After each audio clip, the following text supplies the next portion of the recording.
Bab 70 dan 71. Tanda-tanda bahagia. Mas terlalu berlebihan deh, padahal kan dokternya. Cuma nanya doang, kata Zevana. Tetap aja meskipun dia cuma nanya doang, tapi Mas tahu apa yang ada dalam otak dia, ujar Regan. Zevana mengeritkan dahinya, kok bisa Mas tahu? Tanya Zevana. Karena dulunya dia teman sekolah Mas, sayangku. Jawab Regan. Oh gitu. Ponsel Regan berdering, Regan pun mengambil ponselnya. Lah melihat panggilan masuk dari sang ibu mertua, dengan cepat ia menjawab telepon tersebut. Halo, Assalamualaikum Umi.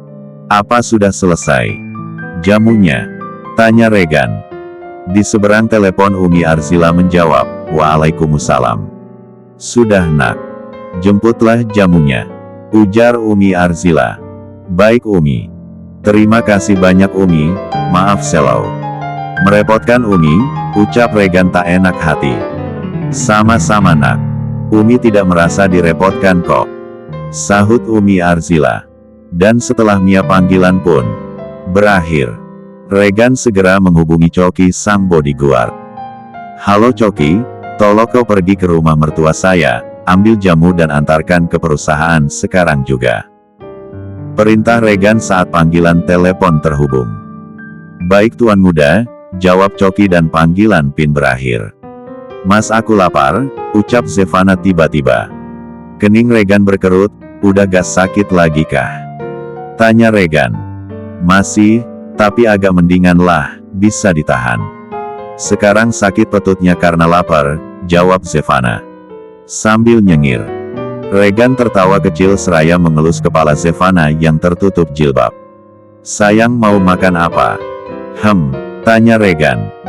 Pengen makan bakso mercon Mas, biar gak pusing nih kepala, dan biar aku bisa lupa sama rasa sakitnya, jawab Zevana sambil tersenyum manis. Oke sayang. Sebentar ya Mas minta tolong OB. Belikan, ucap Regan. Kemudian Regan menghubungi OB untuk membelikan bakso mercon dan setelahnya Regan duduk di sebelah Zevana. Sini Mas elus perut yang sakitnya, kata Regan. Zevana menurut. Ia membiarkan Regan mengerus perutnya, memberikan rasa nyaman sehingga ia sedikit melupakan rasa nyeri datang bulan. Kekek. Di rumah sakit, Dion duduk di atas berangkar sambil membaca sebuah buku. Tiba-tiba Edo datang, makan dulu Dion, kata Edo. Dion mengangkat kepalanya, ia menatap Edo yang datang membawa makanan untuk Dion. Kemudian Dion berkata, aku tidak lapar, ucap Dion ketus. Tapi ini jam makan kamu, habis makan kamu minum obat, kata Edo penuh perhatian pada saudara tirinya ini. Suasana kamar rumah sakit yang semula hening seketika berubah menjadi tegang. Dion yang tampak pucat dan lemah di ranjang rumah sakit itu, mendesis kesal saat Edo mencoba membujuknya untuk makan. Sudah aku katakan aku tidak lapar, kau belum tulikan. Bentak Dion, suaranya terdengar serak namun masih penuh emosi. Raut wajahnya memerah, matanya menyipit tajam menatap Edo yang berdiri di sisi tempat tidur dengan piring makanan di tangan. Edo, yang merasakan kekecewaan mendalam, menarik napas dalam-dalam. Kalau kamu gak mau makan dan minum obat, yang ada kamu akan semakin lama sembuh. Memangnya kamu mau terus-terusan di sini? Kamu tahu mamaku akan sangat bahagia jika kamu terus-terusan di rumah sakit, dan bisa saja mamaku akan semakin berkuasa di rumah, ujar Edo, mencoba menjelaskan dengan nada yang lebih tenang namun terasa mendesak. Dia menggenggam sendok itu erat-erat, seolah mencari dukungan dari benda mati tersebut. Mata Dion membelalak, mendengar kata-kata Edo yang seolah menyudutkan posisinya. Cek, kau bicara seperti orang benar saja. Padahal aku tahu kau dan ibumu sama saja, timpal Dion dengan nada menghina. Bibirnya menyeringai, seolah kata-katanya adalah cambuk yang siap menyakitkan hati Edo. Edo merasa seperti ditampar. Tidak. Jangan samakan aku dengan mamaku, aku dan mamaku berbeda, serunya, suaranya meninggi, terpukul oleh tuduhan itu. Aku di sini karena aku benar-benar peduli padamu, Dion. Aku berbeda dengan Mama, jadi tolong percaya aku. Edo membuang pandang keluar jendela, mencoba menyembunyikan rasa frustrasi dan kesedihannya. Tahu betul perlakuan ibunya sering membuat Dion merasa tertekan. Tetesan air mata mulai berkumpul di sudut mata Edo, tapi dia mengusapnya cepat sebelum Dion bisa melihat. Di ruangan itu, hanya suara bip dari monitor jantung yang mengisi keheningan, seolah menjadi saksi bisu pertengkaran dua hati yang sama-sama terluka. Apa yang membuat aku harus mempercayai perkataanmu? Tanya Dion. Edo saudara tiri Dion menjawab, pertama, aku tidak setuju tinggal di rumah milikmu. Aku meminta pada mamaku untuk tetap tinggal di rumah kami tapi mamaku tidak mau karena rumah kami terlalu kecil. Kedua, aku meminta pada mamaku untuk tidak berkuasa akan apapun yang ada di dalam rumah milik Papa Wama. Penjelasan Edo terpotong saat Dion berkata, itu rumah kakekku, dan sudah diwariskan padaku. Papa tidak punya hak atas rumah itu, termasuk kau dan ibu kau. Ucap Dion dengan tegas. Ya, aku tahu itu Dion, aku pun sadar diri sebagai orang baru yang datang di kehidupanmu. Aku tidak memiliki hak apapun, semua punya kamu. Percayalah Dion, aku tidak pernah setuju akan apapun yang mamaku rencanakan dan perintahkan. Aku selalu berusaha menolaknya. Tolong kali ini percaya padaku Dion, mamaku ingin merebut semua milikmu dan dialihkan menjadi milikku. Jika kamu tetap di rumah sakit dan belum juga sembuh, maka bisa sah Papa. Wama menyetujui keinginan mamaku, jelas Edo. Dion mengatupkan bibirnya, matanya menyorot tajam ke arah Edo yang berdiri di depannya dengan sikap defensif. Dan kenapa aku harus mempercayai semua itu, Edo? Suaranya datar namun memuat nada dingin yang tidak terbantahkan. Edo menelan selaiva, jantungnya berdegup kencang di bawah tekanan tatapan Dion. Karena itu yang sebenarnya terjadi, Dion. Aku hanya ingin kita bisa hidup tanpa harus selalu bertengkar tentang siapa yang berhak atas apa, dan aku tidak mau mamaku melangkah terlalu jauh hanya untuk menguasai semua milikmu, ucap Edo, suaranya bergetar sedikit. Mencerminkan kegelisahan yang ia rasakan. Dion menghela napas berat, menatap Edo dengan pandangan yang sulit diartikan. Aku mengerti keinginanmu, dan rumah ini memang satu-satunya kenang-kenangan dari kakek yang bisa aku pegang. Aku tidak bisa membiarkan siapapun, bahkan papa kandungku sendiri, mengambil alih itu dariku, apalagi hanya ibu tiri seperti ibumu dan juga ke saudara tiriku, Dion berkata dengan tegas, suara terkontrol namun jelas menyiratkan keteguhan hati. Edo mengangguk pelan, matanya menunduk, tidak berani menatap Dion langsung. Aku tidak bermaksud mengambil alih, Dion. Aku hanya ingin kita dapat berbagi kenangan tentang kakek di rumah ini, bersama-sama, karena aku cukup mengenal kakekmu. Dion, ucap Edo, suaranya mengandung harapan meski terasa lemah. Kening Dion berkerut, maksud kau apa? Tanya. Dion bingung. Aku mengenal kakekmu, bahkan 3 hari sebelum kakekmu berpulang aku sempat bertemu dan mengobrol dengannya. Edo pun menceritakan bagaimana kedekatan antara dirinya dan kakek Dion saat itu. Jadi ayo kita perbaiki hubungan persaudaraan ini Dion, kakekmu pasti akan bahagia jika melihat kita akur, ucap Edo. Kedua saudara itu berdiri dalam hening, udara di antara mereka tegang namun juga syarat dengan perasaan yang belum terucap. Dion akhirnya memecah kesunyian, aku akan memikirkannya, Edo. Tapi jangan paksa aku untuk membuat keputusan, tegas Dion. Edo pun menganggukkan kepalanya, kemudian ia berbalik dan berjalan pergi, meninggalkan Dion yang masih terbaring di berangkar dengan perasaan campur aduk antara harapan dan ketakutan. Tuan muda, ini jamunya, ucap Coki saat sampai di ruangan Regan. Terima kasih, kau boleh kembali berjaga di bawah, ucap Regan. Baik tuan muda, jawab Coki patuh. Terdengar ketukan pintu, tok. Tok, tok. Maaf tuan muda, ini saya, membawa pesanan Anda. Ucapnya dari depan pintu. Masuk. Perintah Regan. OB tersebut masuk dengan membawa bakso. Mercon pesanan Zevana, ini pesanannya tuan muda. Ucapnya. Terima kasih, kau boleh kembali bekerja, ucap Regan. OB terkejut saat mendengar Regan mengucapkan terima kasih, karena biasanya Regan tidak pernah mengucapkan terima kasih. Kesambet apa nih tuan muda bilang makasih? Ah, sepertinya setelah menikah dengan Nona Zevana, banyak sekali perubahan positif dari tuan muda. Mereka memang benar-benar cocok dan jodoh, batin OB tersebut. Saya permisi tuan muda, ucapnya dan diangguki Regan. Suasana ruang kerja Regan menjadi hening, hanya terdengar suara gemericik air dari gelas yang dipegang Regan. Dia lembut membantu Zevana yang tampak lemah untuk duduk tegak di ranjang yang ada di ruang privat miliknya, matanya penuh kekhawatiran. Zevana meneguk jamu itu perlahan, mencoba menelan meski rasanya pahit di lidah. Setelah itu, dia kembali merebahkan diri, menutup mata sejenak karena rasa sakit yang kembali menyerang.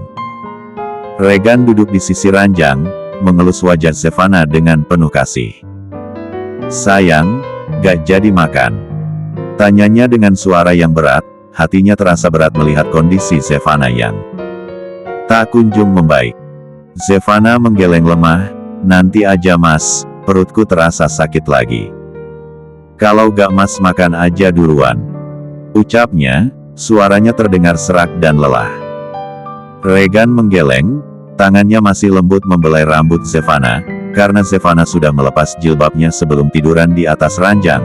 Mas belum lapar sayang, katanya, suaranya lembut namun terdengar tegas, ingin menunjukkan bahwa prioritasnya adalah Zevana, bukan perutnya sendiri.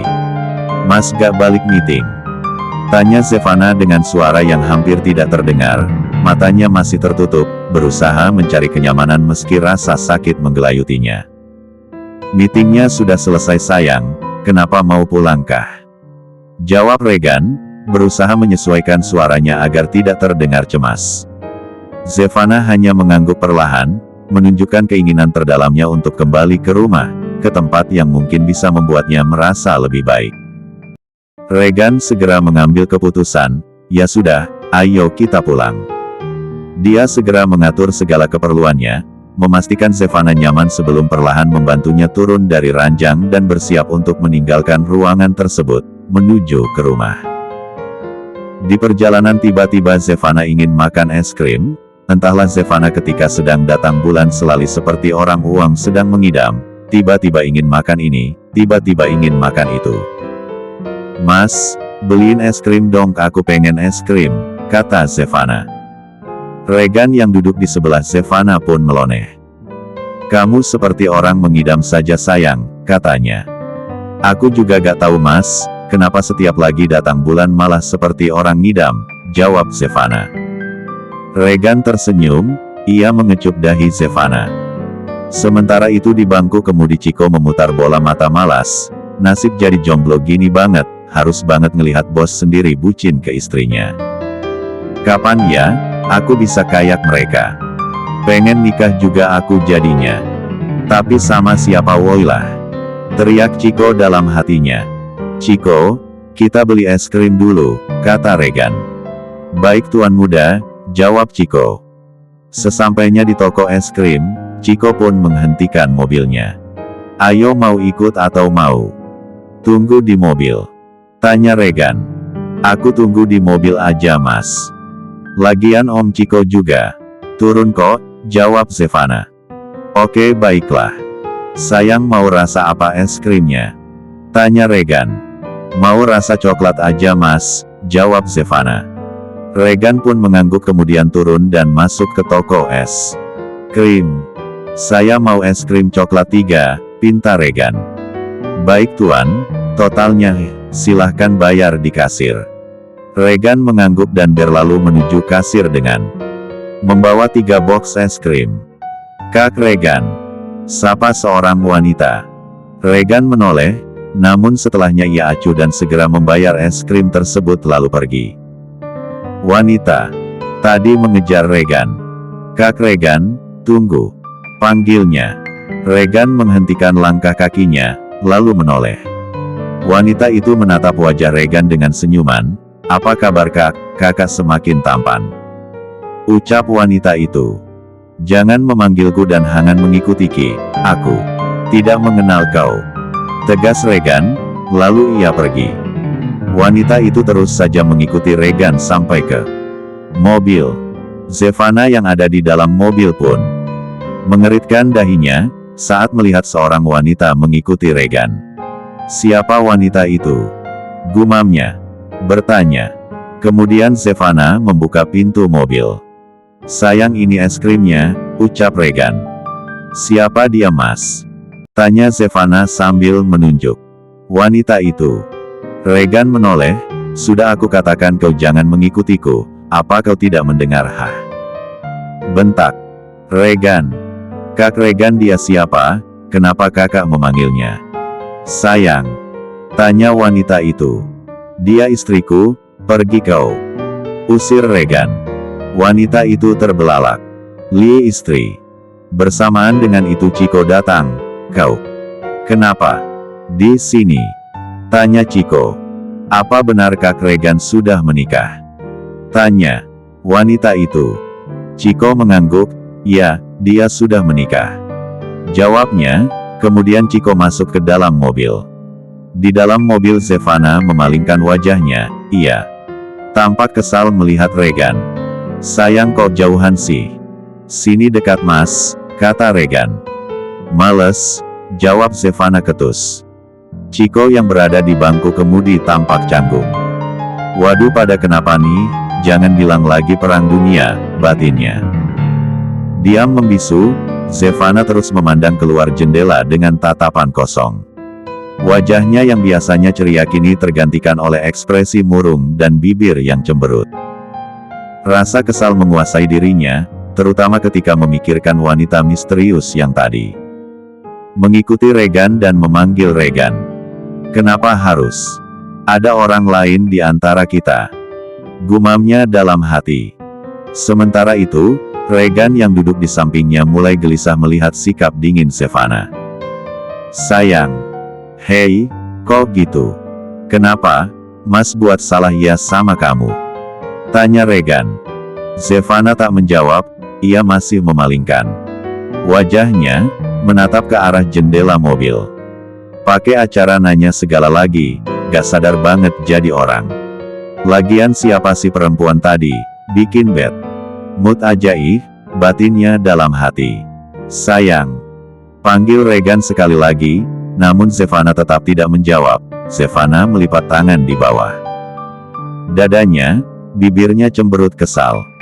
"Zevana sayang, tolonglah bicara denganku. Apa yang salah sama mas? Mas benar-benar tidak mengerti kenapa kamu tiba-tiba seperti ini," ucapnya dengan suara penuh kekhawatiran, mencoba menembus tembok keheningan yang dibangun oleh Zevana. Namun, Zevana hanya semakin mengerucutkan bibirnya, menahan diri untuk tidak meledakkan emosi yang sedang bergolak. Matanya masih terfokus keluar, seolah-olah pemandangan di luar jendela bisa memberinya ketenangan. "Om Chico, lebih cepat lagi," perintahnya dengan suara yang hampir tidak terdengar, mencoba menghindari konfrontasi lebih lanjut dengan Regan. Chico, yang duduk di bangku kemudi, hanya mengangguk pelan sambil menambah kecepatan mobil, merasakan ketegangan yang memenuhi ruang di antara dua penumpang di belakangnya. "Chico pelan, jangan ngebut," ucap Regan dengan suara dingin. "Ngebut om," timpal Zevana. "Pelan Chico. Kau dengarkan," bentak Regan. "Tapi Nona Zevana minta ngebut tuan muda," ucap Chico membela diri. "Siapa bos kau di sini?" tanya Regan. "Tuan muda Regan Abi Van Orzala," jawab Chico dengan cepat.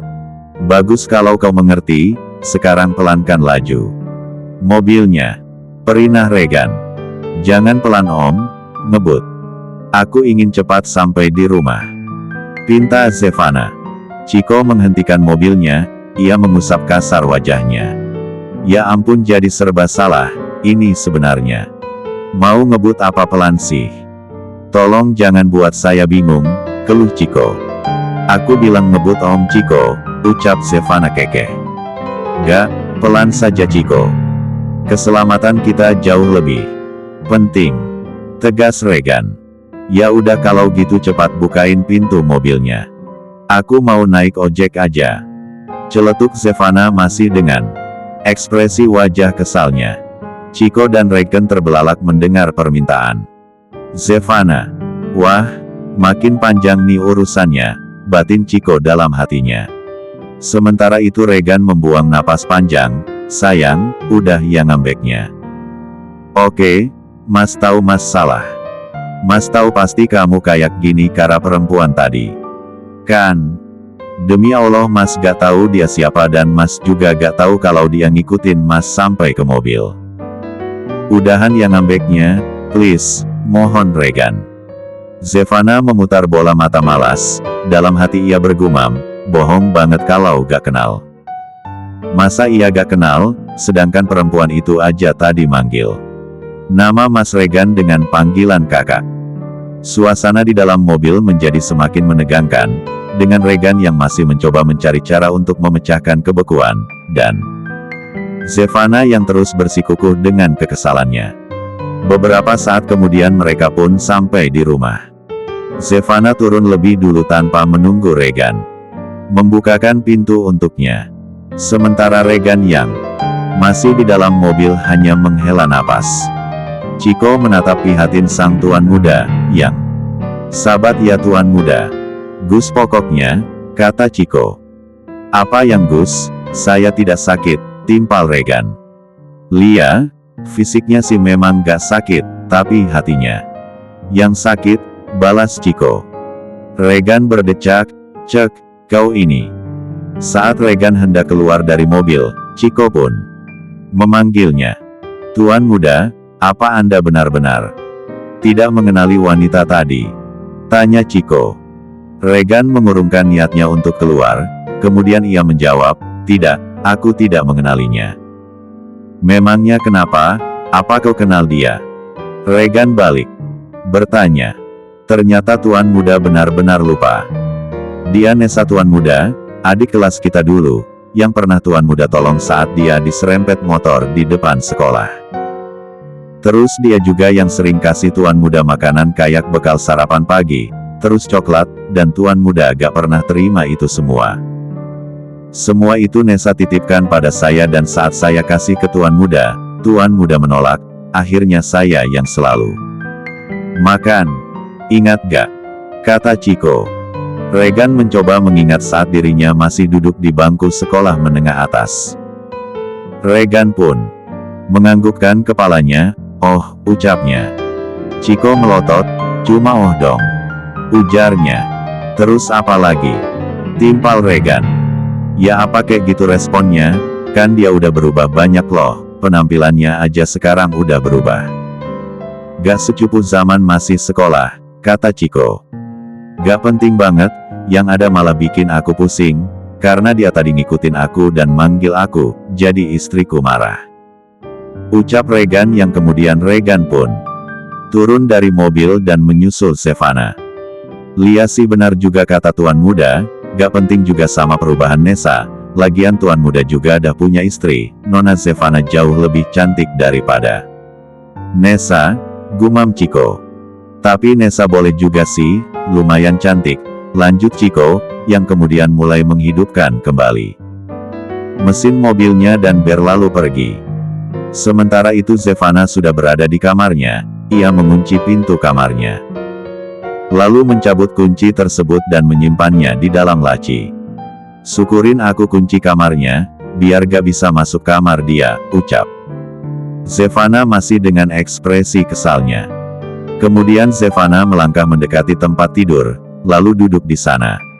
Teh, siapa sih tuh cewek? Nyebelin deh, gerutunya. Sayang, buka dong pintunya, pinta Regan yang sudah berdiri di depan pintu kamar. Buka aja sendiri kalau bisa. Jawab Zevana ketus. Di depan pintu kamar, Regan menghela napas. Cek, semua ini gara-gara perempuan itu, jadi runyam. Urusannya, gumam Regan. Ah, aku kan punya kunci cadangan, lanjutnya dengan tersenyum simpul. Regan pun berlalu pergi mengambil kunci cadangan yang ia letakkan di ruang kerjanya. Setelah mendapatkan kunci cadangan tersebut, Regan pun kembali ke kamarnya. Ceklek. Pintu kamar pun terbuka. Zevana mengeritkan dahinya saat pintu kamar terbuka. Dalam hati ia bergumam, loh bisa kebuka sih. Kemudian Zevana menepuk jidatnya. Ah, aku lupa. Ini kan rumah Mas Regan, pasti Mas Regan punya kunci cadangan, lanjutnya dalam hati. Saat Regan melangkah masuk, dengan cepat Zevana memejamkan matanya. Iya. Pura-pura tidur. Regan mendekati Zevana yang masih terbaring di atas tempat tidur dengan ekspresi kesal yang terpancar jelas di wajahnya. Dengan lembut, Regan naik ke atas tempat tidur dan memeluk Zevana dari belakang. Merasakan denyut nadi kecemasannya sendiri. Sayang, maafin Mas ya. Demi Allah Mas tadi gak kenal dia. Dan Mas baru tahu dia setelah Ciko bilang kalau dia adik kelas kita waktu masih SMA. Please udahan. Ya ngambeknya, bisik Regan dengan suara yang penuh penyesalan. Sambil mengelus perut Zevana, ia tahu Zevana sedang merasakan tidak nyaman karena datang bulan, maka dari itu Zevana sangat sensitif dan mudah kesal. Regan berusaha mencairkan suasana. Sayang, Mas tahu kamu cuma pura-pura tidur kan? Tanyanya. Namun Zevana tetap diam, matanya terpejam, menolak untuk memberikan respons. Melihat istrinya yang tetap diam, senyum jahil menghiasi wajah Regan. Mulai menggelitik sisi tubuh Zevana, berharap tawa itu bisa menghapus kesalahpahaman di antara mereka. Tertawa terbahak-bahak, Zevana akhirnya bersuara, haha, geli Mas, udah berhenti. Katanya sambil mencoba menangkis tangan Regan yang terus menggelitik. Sesi tawa itu sejenak melupakan ketegangan yang sempat membangun, dan secerca harapan muncul di wajah Regan, berharap bahwa candaan kecil itu bisa menjadi jembatan untuk memulihkan keharmonisan yang sempat terganggu. Kamu kalau ngambek bikin Mas pusing sayang. Please jangan ngambek lagi, kata Regan sambil memeluk Zevana. Salah sendiri bikin aku kesal, balas Zevana. Kan Mas udah jelasin sayang, kata Regan. Tetap aja kau kesal, aku cemburu. Harusnya aku tadi ikutan turun. Aku tuh takut itu perempuan kayak, mantan Mas, atau mungkin teman masa kecil Mas, atau mungkin kekasih masa kecil Mas yang udah buat janji di masa lalu, kayak cerita-cerita di novel, pas udah nilah dan lagi bahaya, tiba-tiba datang orang dari masa lalu. Malesin banget tahu, kesel, kata Zevana cemberut. Regan terkekeh, dan kap. Regan mengecup bibir Zevan yang cemberut. Ya Allah sayang, gak semua novel itu kisah nyata, kebanyak fiksi semua sayangku. Udah jangan mikir macam-macam, ingat Mas Hani. Milikmu, dan kamu hanya milik Mas, ucap Regan. Mengertu, Zevana pun menganggukkan kepalanya. Kemudian ia ingat akan es krim yang tadi Regan beli. Es krimku mana Mas? Tanya Zevana. Loh, masih ingat es krimnya, kirain udah lup, goda. Regan. Ingatlah, mana es krimnya? Aku mau makan es krim, pinta Zevana. Ada di kulkas di dapur sayang, ayo kita ke dapur. Ajak Regan. Gendong. Soalnya aku capek abis ngambek sama Mas, pinta Zevana dengan manja. Regan tersenyum kemudian dia menggendong Zevana menuju dapur.